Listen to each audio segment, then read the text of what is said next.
8th class वाले बच्चों में आपको खनिज एवं धातु के बारे में पढ़ा रहा था। खनिज और धातु मतलब खनिज और धातु कैसे प्राप्त की जाती है। मैंने आपको अयस्क का सांद्रण करा दिया था 3 विधियों को, पृथक्करण विधि, फेरोक्लेवन विधि और चुंबकीय पृथक्करण विधि।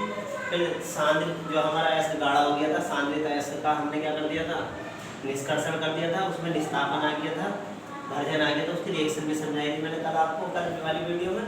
उसके बाद धातु को शोधन में पिघलन वगैरह आता है, उसको पिघलाया जाता है, सही है, वात्य भट्टी वगैरह में। उसके बाद उसका वैद्युत धातु का शोधन किया जाता है वैद्युत अपघटनी विधि के द्वारा। किसके द्वारा? वैद्युत अपघटनी विधि के द्वारा, सही है। उसके बाद अब धातु का भौतिक गुण है, जो धातु हमारी प्राप्त हुई धातु के शोधन के द्वारा, तो धातु का हमारा धातुओं के भौतिक गुण जो हमारी धातु प्राप्त हो गई है।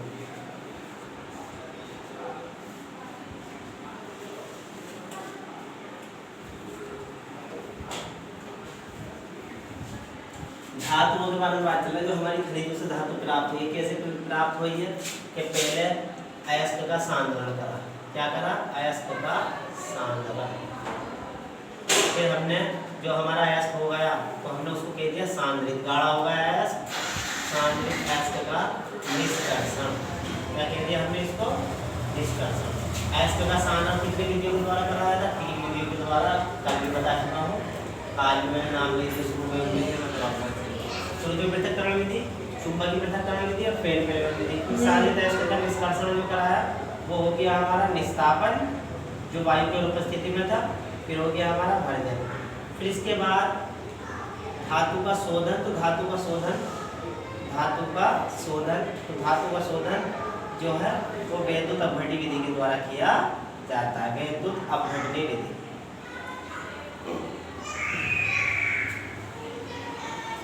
वैद्युत अपघटनी विधि, सही है। तो इसके द्वारा धातु का शोधन कर दिया जाता है। उसके बाद जो धातु हमारी प्राप्त हो गई है उसके अंदर क्या क्या क्वालिटी पाई जाती है। तो उसमें धातु के गुण में भौतिक गुण है। भौतिक का मतलब होता है बच्चों फिजिकल। क्या होता है? फिजिकल मतलब बाहरी रूप उसका कैसा है। तो अगर किसी भी धातु को देखेंगे तो इसमें आपके कई सारे पॉइंट दे रखे हैं। पहला है कठोरता। क्या होता है? कठोरता। तो धातु कठोर होती है। आप लोहा ले लो, एल्यूमिनियम ले लो, ये सब धातु है, सही है। लोहा, एल्यूमिनियम, इसके अलावा आप कॉपर ले लो। क्या ले लो? मैं सूत्र लिख रहा हूँ। कॉपर ले लो, ये जिंक ले लो, जस्ता, ये सब हमारी धातुएं हैं। और ये कैसी हैं? कठोर होती हैं। कैसी होती हैं? कठोर होती हैं। कॉपर है, कॉपर भी धातु है, सही है। ये सब हमारी कैसी होती है? कठोर। तो धातुओं में क्या होता है? कठोरता पाई जाती है। कठोरता का मतलब हार्डनेस। क्या होती है? हार्डनेस मतलब कि वो मुलायम नहीं होती, सॉफ्ट नहीं होती। कैसी होती है? कठोर। उनके कठोर वाले गुण को ही क्या कहते हैं? कठोरता। आप लोहे को देखोगे कठोर होता है, एल्यूमिनियम को देखोगे, कॉपर को और जिंक को, सही है। इसके अलावा मैंने कॉपर 2 बार लिख दिया, सॉरी, यहीं आ गया। Cu का मतलब कॉपर ही होता है, जिंक जस्ते को कहते हैं।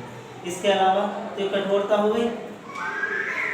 ज्यादातर जो धातु होती है वो ठोस होती है। ज्यादातर धातु कैसी होती है? ठोस। और ठोस में कठोरता का गुण पाया जाता है।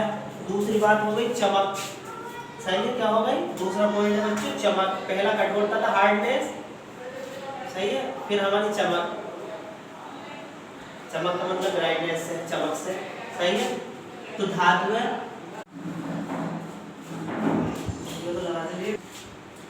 8th क्लास में बच्चों मैं आपको पढ़ा रहा था, लेकिन वो किसी वजह से मेमोरी फुल हो गई थी, तो मैं यहीं से समझा रहा हूँ। मैंने आपको पहला पॉइंट कठोरता, हार्डनेस समझाया था। इसका मतलब क्या है? धातु कठोर होती है। क्या होती है? लोहा धातु, एल्यूमिनियम धातु, कॉपर, तांबा कहते हैं इसे इंग्लिश में, कॉपर, ये धातु है। जिंक धातु। अगर आप इन्हें चाकू से या किसी और छुरी से किसी चीज़ से भी काटोगे तो कटेंगी नहीं, या बहुत मुश्किल के साथ कटती हैं। इसलिए धातु कैसी होती है? कठोर। कैसी होती है? कठोर। चमक की बात चल रही थी तो मैंने बताया कि धातु में एक विशेष प्रकार की चमक पाई जाती है जिसे धात्विक चमक कहते हैं। क्या कहते हैं? धात्विक चमक कहते हैं। इसका मतलब यह है कि जैसे आप सोना है, Au धातु है, चमकता है, सही है। उसके अलावा Fe भी चमकता है, सही है। लोहा भी चमकता है। एल्यूमिनियम देखा होगा आपने, एल्यूमिनियम भी चमकता है। जिंक, जस्ता भी चमकता है। तो कहने का मतलब यह है तांबा भी चमकता है। इनमें चमक होती है। क्या होती है? चमक होती है विशेष प्रकार की, उसे ही धात्विक चमक कहते हैं। अगली बात है आघात वर्धनीयता। क्या है अगला पॉइंट धातु के गुण में? आघात वर्धनीयता। ये दोनों वीडियो मैं आपको एक साथ करवा दूंगा। इससे पहले वाली जो थोड़ी सी 2-3 मिनट की है ये मिला है, तो आप समझ लेना ध्यान से। धातु के भौतिक गुण चलना है। फिर नंबर 3 पर आघात वर्धनीयता।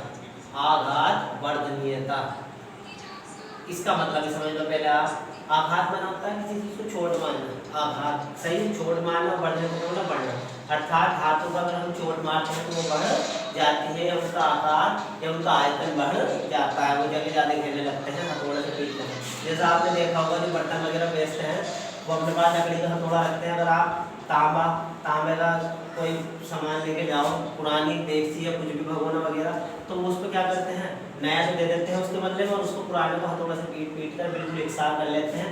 तो उससे उसके क्षेत्रफल में क्या हो जाती है, क्षेत्रफल का मतलब एरिया में वृद्धि हो जाती है।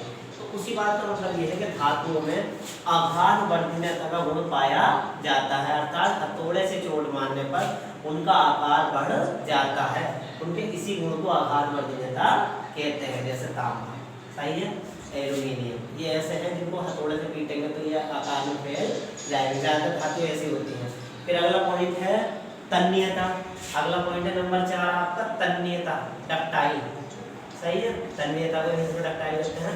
तन्यता का मतलब होता है ऐसी धातु जिनके तार बनाए जा सकते हैं, जिनको बारीक कर करके उनके तार बनाए जा सकते हैं। सोने का तार होता है, एल्यूमिनियम का तार होता है, लोहे का तार होता है, तांबे का तार होता है, आपने देखा भी है। जितनी भी हमें इलेक्ट्रिक फिटिंग होती है, मतलब बिजली की फिटिंग होती है, उन सब में या तो कॉपर का होता है या एल्यूमिनियम का होता है। वैसे आपने सुना भी है कि लोहे का भी तार होता है, उसके अलावा सोने का तार होता है। तो कहने का मतलब ये है कि धातु में तार बनाने का गुण पाया जाता है, उनके इसी गुण को तन्यता कहते हैं। बात समझ में आ गई? तन्यता का मतलब तार बनाना सही है, कि मतलब धातु को हम बारीक करके उसको तार के रूप में बना सकते हैं। फिर उसके बाद चालकता है, क्या है चालकता, लास्ट पॉइंट। चालकता का मतलब होता है कि अगर किसी धातु को आप गर्म करो तो उसमें बहने का हीट या इलेक्ट्रिसिटी बहने का गुण पाया जाता है, अर्थात उसमें चालन होता है। तो धातु में चालन होता है। आप जो है लोहे में ले लो सही है, तो उसमें चालन होगा, तांबे में चालन होगा। तो मतलब कहने के लिए है जिनमें हीट, गर्माहट या इलेक्ट्रिसिटी, बिजली चलने लगे उनका ये गुण चालकता कहलाता है। तो मैंने आपको 4-5 गुण बताया भौतिक गुण। भौतिक गुण में जो बाहर से देखने में पता चल रहा है सारा फिजिकल प्रॉपर्टीज है। कठोरता, हार्डनेस देख के पता चल जाएगी, चमक भी देख के पता चल जाएगी, और जी आघात वर्धनीयता का भी देख के पता चल जाएगा, पीटने पर थोड़े से फैल जाएंगे। तन्यता तार बने में भी दिख जाएंगे, और चलते हुए बिजली के आप करंट दो लोहे में तो वो आगे से पीछे तक, पीछे से आगे तक, जहाँ से भी आप लगा रहे हो गर्म हो जाएगा, या आगे से गर्म करो किसी लोहे की रोड को तो पीछे तक गर्म हो जाती है। तो बिजली बहना है उसमें बहना, वो उसको चालकता कहलाता है। सही है। कल मैं आपको आज की वीडियो में 2 वीडियो होगा, इससे पहले वाली को फर्स्ट बना दूंगा मैं जो 2-3 मिनट की बनी थी, और ये सेकंड बना दूंगा, एक साथ आपको देखने को मिल जाएंगी सही है अपने चैनल पर। तो आपकी वीडियो में मैंने आज आपको धातुओं के फिजिकल प्रॉपर्टी भौतिक गुण के बारे में बताया। बात थोड़ी बताई जाए लेकिन समझ में आनी चाहिए सही है। अगली वीडियो में अगली बात इसके रासायनिक गुण लेकर आऊँगा। ओके, अल्लाह हाफ़िज़।